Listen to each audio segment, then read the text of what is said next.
Good evening friends. তো উঠে নিয়ে চোখ মুখ ধুচ্ছি, একটু ঘুমিয়ে পড়েছিলাম দুপুরবেলাটা, কারণ 3 দিনই তো জানোই তো পড়তে যাওয়াটা থাকে, কিন্তু কয়দিন একটু রেস্ট নিয়ে নিই, কারণ রাত্রিবেলা শুতে শুতে না 1:30 2টা হয়। ওর জন্য একটু না ঘুমালে শরীরটা ভীষণ পরিমাণে খারাপ লাগে।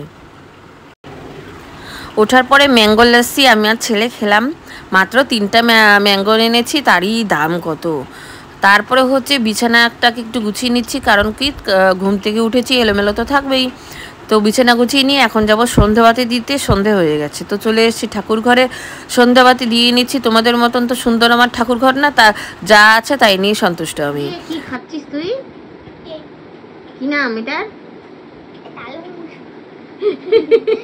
কি নলেন গুড় কেক? আচ্ছা, দেখো দেখো কি হয়, চেটে পুটে খাচ্ছে আর আমাকে দিল না। আমি বাসি মুখে বসা না, এগুলো কি ভালো দেখেন তো, সারাক্ষণ সামলাচ্ছি, সারাক্ষণ কোম্পানি দিচ্ছি আর আমাকেই দিচ্ছে না। না এইটা কমেন্ট বক্সে বলেন, এটা কেমন হচ্ছে ব্যাপারটা। এখন বাজে রাত্রি 8:20, আমরা স্টিল নাও হচ্ছে একা। ও মা,